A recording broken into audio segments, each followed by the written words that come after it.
Movie शुरू होती है तो हम देखते हैं कि कुछ लोग उसी जादुई जंगल में जहाँ मेलेफिसेंट रहती थी वहाँ पर आकर कुछ जादुई क्रिएचर्स को चुरा रहे होते हैं और इसी दौरान मेलेफिसेंट भी आ जाती है। मेलेफिसेंट उन तीनों में से दो आदमियों को तो पकड़ लेती है, लेकिन तीसरा वहाँ से वो क्रिएचर चुराकर दूर जंगलों में भाग जाता है जहाँ पर ग्लोइंग फ्लावर्स निकले हुए थे। वो आदमी वहाँ से एक किंगडम की तरफ भाग जाता है। वो एक दरवाजा खोलता है तो उसमें से एक होल में से हमें किसी आदमी का हाथ दिखाई देता है। वो आदमी जिसने वो क्रिएचर चुराया उस आदमी को वो क्रिएचर दे देता है। उसके कपड़ों पर वही ग्लोइंग फ्लावर भी लगा होता है जिसे वो आदमी ले लेता है और इन दोनों चीजों के बदले में उसे पैसे देता है। फिर हमें ये भी दिखाया जाता है कि उस किंगडम के लोग अभी तक मेलेफिसेंट को दिल से अच्छा नहीं मानते थे। वो समझते थे कि इसने हमारी प्रिंसेस को चुराया और ये हमेशा से प्रिंसेस अरोरा को मारना चाहती थी। अब सीन चेंज होता है और हम प्रिंसेस अरोरा को जंगल में काफी खुश देखते हैं। वो वहाँ की रानी जो बन चुकी थी और डिफरेंट क्रिएचर्स के साथ डांस कर रही थी। सब लोग उसके पास अपने अपने मसले लेकर आते थे। उसे बताया जाता है कि यहाँ से एक क्रिएचर गायब हो गई है, वही क्रिएचर जो कि वो आदमी चुरा कर भागा था। तो ये सुन के प्रिंसेस अरोरा काफी परेशान हो जाती है। तो वहाँ पे वही छोटी हाइट वाली 3 परियां आती हैं और उसे खुश करने लगती हैं। उसका क्राउन लेके भागने लगती हैं ताकि वो भी उसके पीछे पीछे आए। और प्रिंसेस अरोरा जैसे ही नीचे जाती है तो उसे कौन दिखाई देता है भला? वही लड़का जो कि मूवी यानी मेलेफिसेंट पार्ट 1 के एंड पे उसके पास आया था, लेकिन तब तक वो उसका ट्रू लव नहीं था। वो भी एक प्रिंस था और उसका नाम था प्रिंस फिलिप। वो काफी अरसे से प्रिंसेस अरोरा को पसंद करता था और यहाँ पर फाइनली वो उसे प्रपोज कर देता है, जिसे सुनकर प्रिंसेस अरोरा भी काफी खुश होती है क्योंकि वो भी उसे कहीं ना कहीं पसंद करती थी। ये सब कुछ मेलेफिसेंट का कौवा यानी डेविल भी देख रहा होता है। वो जाके सब कुछ मेलेफिसेंट को बताता है। तो मेलेफिसेंट वहाँ से उड़कर प्रिंसेस अरोरा से बात करने आती है और दूसरी तरफ वो प्रिंस फिलिप भी अपने पेरेंट्स को बताने के लिए जाता है कि मुझे एक लड़की पसंद आ चुकी है। फिर हम देखते हैं कि प्रिंस फिलिप अपने किंगडम पहुँच चुका है और वहाँ पर जाकर वो अपने फादर यानी किंग को, क्वीन को और बाकी लोगों को बताता है कि मैं उस लड़की को प्रपोज कर आया हूँ और उसने एक्सेप्ट भी कर लिया है, जिसको सुनकर उसके फादर यानी किंग काफी खुश होते हैं। लेकिन क्वीन वो तो सैड हो जाती है, लेकिन वो ये चीज अपने बेटे को शो नहीं करवाती। उसका दिल तो नहीं था, लेकिन फिर भी वो कहती है कि चलो ठीक है। प्रिंसेस अरोरा और उसकी गॉड मदर यानी मेलेफिसेंट को हम डिनर पे बुला लेते हैं। दूसरी तरफ हम मेलेफिसेंट को प्रिंसेस अरोरा से बातें करता हुआ देख रहे होते हैं। वो कहती है कि तुम्हें मुझसे एक बार पूछ लेना चाहिए था प्रिंस से मंगनी करने से पहले। मेलेफिसेंट कहती है कि सच्चे प्यार जैसी कोई चीज नहीं होती, लड़के हमेशा धोखा देते हैं, तभी तो तुम्हारा ट्रू लव मैं बनी। मैं तुमसे दिल से प्यार करती हूँ, इसलिए तुम्हारा भला कह रही हूँ। तो प्रिंसेस अरोरा कहती है कि प्लीज आप ऐसा ना सोचें, अगर किसी ने आपको धोखा दिया तो हो सकता है कि बाकी दुनिया के लोग वैसे ना हो। तो मेलेफिसेंट कहती है कि ठीक है, मैं तुमसे प्यार करती हूँ इसलिए तुम्हारी बात मान रही हूँ। अब हम देखते हैं कि वो दिन आ चुका है जब इन दोनों फैमिलीज में एक साथ डिनर है। तो क्वीन जो कि प्रिंस फिलिप की मदर थी वो अपनी एक सीक्रेट क्लोजेट में जाती है। वो जब वहाँ पर जा रही होती है तो हमें ये दिखाया जाता है कि वो एक आयरन फैक्ट्री है। वो क्वीन जब वहाँ से गुजर रही होती है तो हमें ये भी दिखाया जाता है कि वहाँ पर वही ग्लोइंग फ्लावर होता है और उसी के साथ वो क्रिएचर भी होती है जो कि एक आदमी ने चुराया था। और वो क्वीन जाके उस आदमी से कहती है कि जल्दी अपना काम पूरा करो, वक्त बहुत कम है। और तभी वहाँ पर हम स्पिनिंग व्हील को भी देखते हैं जिस पर सेम सुई लगी होती है। ये सीन था ना काफी मिस्टीरियस कि हमें उस क्वीन के प्लान्स के बारे में कुछ नहीं पता चल पाता। और फिर यहाँ पे सीन चेंज हो जाता है। अब दूसरी तरफ जंगल में मेलेफिसेंट उसका कौवा जो कि इंसान की शक्ल में ही था और प्रिंसेस अरोरा डिनर पर जाने के लिए तैयार हो जाते हैं। काफी प्यारी लग रही होती है प्रिंसेस अरोरा। मेलेफिसेंट जैसे ही उस किंगडम में पाँव रखती है तो सारे लोग उसे डर के छुपने लगते हैं और कुछ लोग तो अपने वेपन्स भी निकाल लाते हैं। उनको ये लग रहा होता है कि मेलेफिसेंट एक बुरी चुड़ैल है, लेकिन मेलेफिसेंट इन सबको एंजॉय कर रही होती है और उन्हें कुछ भी नहीं कहती, बस मुस्कुराती रहती है। अब हम देखते हैं कि वो तीनों अंदर पहुंच चुके होते हैं, यानी महल के अंदर किंग और क्वीन के पास और अब डिनर होता है स्टार्ट। क्वीन मुसलसल मेलेफिसेंट को खुश करने की बजाय या उसे अच्छी बातें करने की बजाय उसका पुराना वक्त उसे याद दिलाती है कि तुम ही थी ना जिसने इस बेचारी प्रिंसेस को कर्ज दिया था। उसकी बातें बिल्कुल भी अच्छी नहीं लग रही होती और वो मेलेफिसेंट को ये भी कहती है कि तुमने तो इंसानों को भी मारा था, याद है? तो मेलेफिसेंट क्वीन से कहती है कि आपके किंगडम के भी कुछ लोग मेरे जंगल में आए थे और मेरी क्रिएचर चुरा कर भाग गए। उनमें लड़ाई बढ़ने लगती है। तो क्वीन अपनी बीवी यानी क्वीन से कहता है कि खामोश हो जाओ, कैसी बातें कर रही हो। और दूसरी तरफ प्रिंसेस अरोरा मेलेफिसेंट से कहती है कि प्लीज आप बिजी रहें, लेकिन क्वीन फिर भी पास नहीं आती और अजीब अजीब बातें करने लगती है। वो कहती है कि अगर मेरे बेटे की और प्रिंसेस अरोरा की शादी हो गई तो इसकी असली मदर कौन होंगी। ये सुनकर मेलेफिसेंट को काफी दुख होता है क्योंकि वो खुद को ही प्रिंसेस अरोरा की असल मदर मानने लगी थी। वो अपने पर फैलाती है और एक ग्रीन एनर्जी बाहर निकालती है जिससे सब दूर जाकर गिरते हैं। क्वीन भी पिला बचाकर डर जाती है और किंग के पीछे जाके छुप जाती है जिससे किंग बेचारे नीचे गिर जाते हैं। क्वीन ऊंची ऊंची बोलने लगती है कि मेलेफिसेंट ने किंग पर कर्ज कर दिया है और अरोरा उनकी बात पर यकीन कर लेती है और मेलेफिसेंट से कहती है कि प्लीज आप अपना कर्ज खत्म करते हैं, बार बार क्यों सब पे कर्ज करती हैं। तो मेलेफिसेंट कहती है प्रिंसेस अरोरा तुम भी ये कह रही हो, मैंने कोई कर्ज नहीं किया। लेकिन प्रिंसेस अरोरा मेलेफिसेंट की बात पर यकीन ही नहीं करती क्योंकि क्वीन ने काफी अच्छे तरीके से उसको टैकल कर लिया होता है। तभी वहाँ पर सोल्जर्स आने लगते हैं जो कि मेलेफिसेंट पर अटैक करने वाले होते हैं। मेलेफिसेंट आखिरी बार प्रिंसेस अरोरा से कहती है कि क्या तुम मेरे साथ नहीं आओगी। तो प्रिंसेस अरोरा कोई जवाब नहीं देती और क्वीन और किंग के पास बैठी रहती है। तो मेलेफिसेंट दुखी होकर वहाँ से उठकर चली जाती है। उसके साथ उसका कफा भी खिड़की तोड़ के बाहर चले जाते हैं।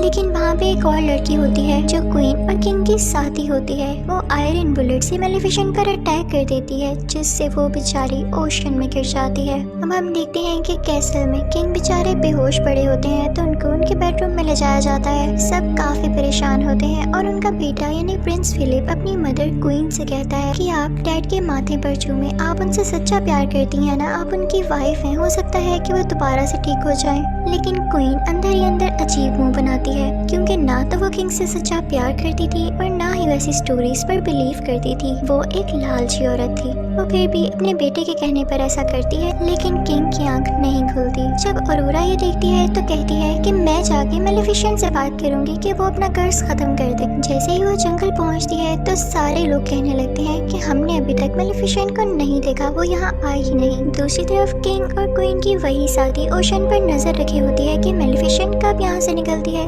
लेकिन वो देखती है कि कोई क्रिएचर आकर मेलेफिसेंट को अपने साथ ले गया है। वो फौरन से सब कुछ जाकर क्वीन को बताती है तो क्वीन कहती है कि फौरन से उसे रोको। और दूसरी तरफ जंगल से अरोरा वापस उसी किंगडम में आ जाती है। लेकिन उस जंगल का एक मैजिकल क्रिएचर भी उसके होर्स में छुपकर उसे किंगडम आ गया था। वो क्रिएचर वहीं पर पहुंच जाती है जहाँ पर पहले क्रिएचर भी कैद थी और उसे भी वो आदमी कैद कर लेता है। प्रिंसेस अरोरा क्वीन से कहती है कि मुझे मेलेफिसेंट कहीं भी नहीं दिखी, क्या उन्हें कुछ हो तो नहीं गया। तो क्वीन कहती है कि परेशान नहीं हो, वो काफी स्ट्रॉन्ग है, वो वैसे ही कहीं पर होगी और उसे अपनी बातों में फंसाने की कोशिश करती है। दूसरी तरफ क्वीन की वही साथी ओशन पर अभी भी नजर रखी होती है कि जैसे ही उसे मेलेफिसेंट नजर आए वो उसको मरवा दे। और फिर उसके बाद ऐलान किया जाता है कि अगले 3 दिन के अंदर अंदर प्रिंस फिलिप और प्रिंसेस अरोरा की शादी है और हम चाहते हैं कि हम सब लड़ाइयाँ छोड़ दें, हम सुलह करना चाहते हैं और जंगल में जितने भी क्रिएचर्स हैं वो सब के सब इस शादी में इन्वाइटेड हैं। दरअसल ये उनका प्लान था क्योंकि वो ये चाहते थे कि मेलेफिसेंट को मार के जंगल के सब क्रिएचर्स को कैद कर लिया जाए ताकि वहाँ को सिक्योर करने के लिए कोई भी ना हो और फिर उस जंगल पर कब्जा कर लिया जाए। दूसरी तरफ हम देखते हैं कि मेलेफिसेंट की आंख खुल जाती है, वो काफी जख्मी होती है और उसे कुछ क्रिएचर्स की आवाज आ रही होती है जो कि कह रहे होते हैं कि हम इंसानों पर अटैक करेंगे। उनके भी बड़े बड़े पर होते हैं और सर पर सींग होते हैं। वो जंगल में अपनी पनाह लेने आए थे क्योंकि उन्हें ये लग रहा था कि जंगल उनके लिए सेफ पॉइंट हो सकता है इंसानों पर अटैक करने से पहले। मेलेफिसेंट भी वहाँ पर पहुँच चुकी होती है और उनमें से एक क्रिएचर मेलेफिसेंट की तरफ आता है और उससे कहता है कि हम में भी अपनी पावर ट्रांसफर करो, इंसानों को कैसे हराया जा सकता है हमें भी बताओ। लेकिन मेलेफिसेंट उसे दूर फेंकती है। उन क्रिएचर्स के हेड का नाम बोरा होता है। वो जब देखता है कि मेलेफिसेंट में इतनी पावर है कि किसी को भी इतनी दूर उड़ा के फेंक सकती है तो वो काफी खुश होता है कि अब हमें इसको टैकल करने में काफी आसानी होगी। अब बोरा का साथी मेलेफिसेंट को अपने साथ लेके केव में आ जाता है और उसे बताता है कि यहाँ पे बुरी और अच्छी फेरीज एक साथ रहा करती थी। क्योंकि इंसान उन्हें हंट करने लगे थे इस वजह से उन्हें एक साथ रहना पड़ा। फिर वो एक स्ट्रक्चर के पास आता है जो कि वहाँ पे स्टिल था, कोई मूवमेंट नहीं कर रहा था। तो बोरा का साथी उसे बताता है कि मेलेफिसेंट तुम इन्हीं की औलाद में से हो, तुम आखिरी पावरफुल और अच्छी परी बची हो। वो आदमी मेलेफिसेंट को बताता है कि तुम बहुत पावरफुल हो और जल्द ही तुम एक ऐसी स्टेज पे पहुंचोगी जिससे तुम दुनिया की सबसे ज्यादा ताकतवर परी बन जाओगी। लेकिन वो आखिरी स्टेज तुम अभी पार नहीं कर पाई और वो है प्रिंसेस अरोरा को माफ करना, क्योंकि सारी जिंदगी तुमने उससे मोहब्बत की है, उससे प्यार किया है और इसके लिए बहुत करेज चाहिए कि आप किसी को दिल से माफ कर दें। और जो किसी को दिल से माफ कर देता है वही इस दुनिया का सबसे ताकतवर इंसान होता है। तो मेलेफिसेंट कहती है कि नहीं, मैं उसे माफ नहीं कर सकती, मैंने उसे हमेशा प्यार किया लेकिन उसने मुझे धोखा दिया। तभी वहाँ पर बोरा भी आ जाता है और बताता है कि प्रिंस फिलिप और प्रिंसेस अरोरा की शादी हो रही है और ये हमारे पास अच्छा मौका है उन पर अटैक करने के लिए। लेकिन मेलेफिसेंट यहाँ चुप रहती है। दूसरी तरफ हम ये भी देखते हैं कि प्रिंसेस अरोरा को क्वीन अपनी ढकी छुपी बातों से काफी टॉर्चर करने लगती है और प्रिंसेस अरोरा को ये फील भी होने लगता है। तो वो प्रिंस फिलिप के पास जाती है और उसे कहती है कि मैं सिर्फ आपके लिए बर्दाश्त कर रही हूँ, वरना मुझे क्वीन अच्छी नहीं लगने लगी। दूसरी तरफ हम ये देखते हैं कि क्वीन का वही आदमी जो कि उस फैक्ट्री में काम कर रहा होता है उस ग्लोइंग फ्लावर के ऊपर, वो उससे कुछ डस्ट तैयार कर लेता है जिसे बताता है कि इससे परियां मर सकती हैं और ये मैंने मेलेफिसेंट को मारने के लिए तैयार किया है। उसे देख के क्वीन काफी खुश होती है। उसके पास एक छोटी सी फेरी भी होती है और जैसे ही वो पाउडर उस पर डालता है तो वो फेरी मर जाती है। क्वीन बहुत खुश हो जाती है, लेकिन वो आदमी उसे कहता है कि ये पाउडर तभी और ज्यादा बन सकता है जब आप मुझे वो ग्लोइंग फ्लावर्स और ज्यादा ला के दें। तो क्वीन अपने लोगों को ऑर्डर्स देती है कि जल्दी जाओ और वो फ्लावर्स फौरन से इकट्ठे करके लाओ। और जैसे ही उसके आदमी उधर पहुंचते हैं वो फ्लावर्स लेने के लिए, तो मेलेफिसेंट को खबर हो जाती है और वो भी वहां पे पहुंच जाती है। लेकिन तब तक बहुत देर हो चुकी थी। उसके सोल्जर सारे फ्लावर्स उतार चुके थे और मेलेफिसेंट यहाँ पे कुछ भी नहीं कर पाती। बस वो बहुत उदास थी क्योंकि उसके साथ हमेशा बुरा ही हुआ था। वो सोल्जर्स मेलेफिसेंट पर आयरन बुलेट से अटैक करने लगते हैं, लेकिन तभी उसके सामने बोरा का साथी आकर उसे बचा लेता है। मेलेफिसेंट भी एक शील्ड बना लेती है जिससे वो लोग प्रोटेक्टेड हो जाते हैं और बोरा बाकी सोल्जर्स पर अटैक करने लगता है। लेकिन जैसे ही मेलेफिसेंट बोरा के साथी को केव तक लाती है तो तब तक वो बेचारा मर चुका होता है। अगली सुबह हम देखते हैं कि प्रिंस फिलिप और प्रिंसेस अरोरा की शादी के इवेंट शुरू हो चुके होते हैं और जंगल की सारी क्रिएचर्स उस किंगडम की तरफ जा रही होती हैं। लेकिन जैसे ही मेलेफिसेंट का कौवा, जो कि इंसानी शक्ल में ही होता है, वो अंदर जाने लगता है तो उसे रोक लिया जाता है। फिर हम देखते हैं कि प्रिंसेस अरोरा काफी प्यारी लग रही होती है और प्रिंस फिलिप उसे एक फ्लावर देता है जो कि कोई और फ्लावर नहीं, उसी के जंगल का ग्लोइंग फ्लावर था। उसे देख के काफी हैरानी होती है कि क्वीन ने क्यों भिजवाया है मेरे लिए। वो क्वीन को ढूंढने के लिए जाती है और तभी उसे वो सीक्रेट डोर भी मिल जाता है। उसके हाथ में अभी भी वो फ्लावर था और वो जाते जाते उसे स्पिनिंग व्हील के पास पहुंच जाती है। उसे वो सारे विजन्स आने लगते हैं कि कर्स क्या था और मुझे यहाँ पर कैसे ले जाया जा रहा है।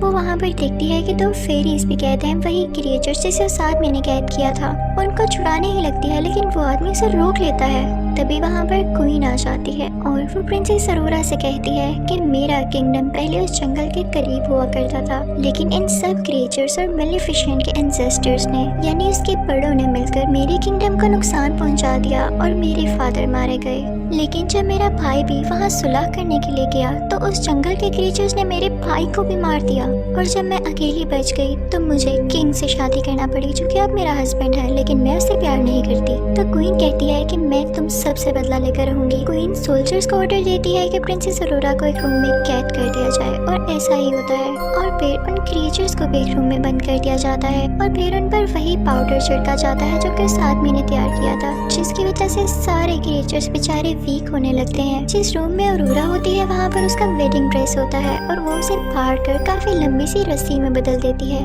और कैसल से नीचे जाने की कोशिश करती है, लेकिन तभी वहाँ पर सोल्जर्स आते हैं और प्रिंसेस अरोरा खुद को रूम में ही बंद कर लेती है। मेलेफिसेंट का कौवा भी, जो कि इंसानी रूप में ही होता है, कैसल के अंदर आ जाता है और दूसरी तरफ प्रिंस फिलिप अपने बीमार फादर के पास बैठा होता है और उसे ये सब कुछ नहीं पता होता। अब क्वीन अपने कैसल की छत पर होती है और वो जंगल की तरफ काफी बॉम्ब्स फेंक रही होती है। दूसरी तरफ बोरा भी अपने लोगों के साथ इस किंगडम पर अटैक करने के लिए आ रहा होता है। दूसरी तरफ अरोरा मौका पाके उसी ड्रेस से लटकते हुए नीचे आ जाती है किंग के रूम में, जहाँ पे प्रिंस फिलिप भी होता है। वो उसे सब कुछ बताती है कि क्वीन ने मेरे साथ क्या किया और मेलेफिसेंट ने आपके फादर को कर्स नहीं दिया बल्कि आपकी मदर ने ही दिया है, जिसे सुनकर प्रिंस फिलिप काफी हैरान होता है। और दूसरी तरफ हम देखते हैं कि बोरा और उसके साथ ही किंगडम पर अटैक करने आ रहे होते हैं, लेकिन उन पर मुसलसल आगे से अटैक कर रहे होते हैं किंगडम वाले, और उनमें से कुछ लोगों को पकड़ भी लेते हैं। प्रिंसेस अरोरा को मेलिफिसेंट का वही कौवा दिखाई देता है जो कि इंसान ही बना हुआ था। वो उससे कहती है कि हमें लोगों की जान बचाने के लिए यहाँ की चर्च का दरवाजा खोलना होगा, और वो दोनों मिलकर दरवाजा खोलने लगते हैं। वहाँ पर जाकर वो सारे क्रिएचर्स को बचा लेते हैं, और वहाँ पर मौजूद छोटी छोटी फेरीज उन सुराखों में फूल भर देती हैं जहाँ से पाउडर निकल रहा था, और अब वो डस्ट पाउडर वहाँ से बाहर नहीं निकलता और ना ही किसी क्रिएचर को नुकसान पहुँचाता है। और जब क्वीन की वो साथी लड़की जो कि पाउडर गिरा रही होती है उनको ठीक करने जाती है तो वहीं से खुद ही नीचे गिर जाती है। प्रिंस फिलिप अपनी मदर यानी क्वीन को समझाने जाता है, लेकिन क्वीन सोल्जर से कहती है कि इसको पकड़ लो, लेकिन प्रिंस फिलिप उसी से पहले कैसल से नीचे जंप लगा देता है। वहाँ पर प्रिंसेस अरोरा और मेलिफिसेंट के कफ़े को भी पकड़ लिया जाता है, लेकिन तभी वहाँ पर आती है मेलिफिसेंट और अपने कफ़े को एक बड़े से बियर में तब्दील कर देती है, और वो बियर चर्च का दरवाजा खोल के सब क्रिएचर्स को आज़ाद कर देता है। मेलिफिसेंट बाकी लोगों पर अटैक करने लगती है और अपने लोगों को बचाने लगती है। तभी वहाँ पर बोरा भी आ जाता है और क्वीन के सोल्जर से लड़ने लगता है, लेकिन फिलिप उसे आके रोकता है और कहता है कि ये हमारे जनरल है, इसे कुछ मत कहना। तो बोरा वहाँ से चला जाता है। जब जनरल ये देखता है कि इसने मुझे नहीं मारा तो उसे पता चल जाता है कि असली जालिम कौन है, यानी क्वीन असली जालिम है। दूसरी तरफ मेलिफिसेंट रूफ टॉप पर आती है उसी क्वीन के पास, लेकिन प्रिंसेस अरोरा के पास आती है मेलिफिसेंट की और उससे कहती है कि प्लीज क्वीन को मत मारे, वरना सब लोग वाकई समझेंगे कि आप जालिम थी। लेकिन मेलिफिसेंट कहती है कि नहीं अरोरा, पीछे हट जाओ, मुझे तुम्हारी कोई बात नहीं सुननी। तो अरोरा रोते हुए कहती है कि मदर ऐसा ना करें, और जब मेलिफिसेंट उसके मुंह से मदर लग सुनती है तो उसका दिल काफी सॉफ्ट हो जाता है और उसके दिल में इमोशंस आने लगते हैं। और जब वो दोनों एक दूसरे को ऐसे देख रहे होते हैं तो जाहिर है क्वीन को मौका मिल जाता है उन पर अटैक करने के लिए। तो वो वही डस्ट पाउडर प्रिंसेस अरोरा की तरफ फेंकती है, लेकिन मेलिफिसेंट उसके सामने आकर प्रिंसेस अरोरा की जान बचा लेती है। और जैसे ही मेलिफिसेंट को एरो लगता है वो एशेस में बदलने लगती है और प्रिंसेस अरोरा बहुत ज्यादा रोने लगती है। क्वीन ये देख के काफी खुश हो जाती है और ऐलान करती है कि अब तुम लोगों की मेलिफिसेंट नहीं रही और अब मैं पूरी जगह पर कब्जा करने वाली हूँ। लेकिन तभी हम देखते हैं कि प्रिंसेस अरोरा के आंसू मेलिफिसेंट के एशेस पर गिरते हैं और मेलिफिसेंट फिर से जिंदा हो जाती है, उसके बड़े बड़े पैर आ जाते हैं। क्वीन को बहुत गुस्सा आता है, वो प्रिंसेस अरोरा को कैसल से नीचे धक्का दे देती है और मेलिफिसेंट उसे बचा लेती है। प्रिंस फिलिप को भी अपनी मदर के बारे में सब कुछ पता चल चुका था, इसलिए वो भी मेलिफिसेंट के पास आ जाता है और मेलिफिसेंट मान जाती है प्रिंसेस अरोरा और प्रिंस फिलिप की शादी के लिए। तभी मेलिफिसेंट के पास वो छोटा आदमी भी आता है जिसने उसके क्रिएचर्स को कैद किया हुआ था। वो उसके क्रिएचर्स छोड़ देता है और उसे वही सुई देता है जिसकी वजह से वो कर्स फैला। अब सबको पता चल जाता है कि कर्स फैलाने वाली असली क्वीन ही थी। अब किंग भी जाग चुका था और क्वीन को बोरा के लोग पकड़ लेते हैं और उसे फेंकते हैं। मेलिफिसेंट उसे कोर्ट में बदल देती है और वहाँ की सारी जगह को फूलों से सजा देती है और फिर वो बोरा से कहती है कि तुम लोग अच्छे क्रिएचर्स हो, तुम हमारे साथ रह सकते हो। और फिर उसके बाद वो अरोरा को वेडिंग ड्रेस पहनाती है और वो ऐलान करती है कि हम सारे मिलकर रहेंगे एक यूनियन में। और उसके बाद प्रिंस फिलिप की और प्रिंसेस अरोरा की शादी हो जाती है। किंग भी काफी खुश होता है और सारे क्रिएचर्स सारे लोग उनके लिए क्लैपिंग कर रहे होते हैं और यहाँ पर दोनों किंगडम्स मिल जाते हैं और हंसी खुशी रहने लगते हैं। और फिर मेलिफिसेंट प्रिंसेस अरोरा और प्रिंस फिलिप से कहती है कि अब मैं तब दोबारा यहाँ पर आऊंगी जब तुम लोगों का क्यूट सा बेबी होगा। और फिर मेलिफिसेंट यहाँ से चली जाती है और सब कुछ पीसफुल हो जाता है। यहीं पर यह मूवी यानी मेलिफिसेंट पार्ट 2 भी खत्म हो जाता है। Thank you for watching.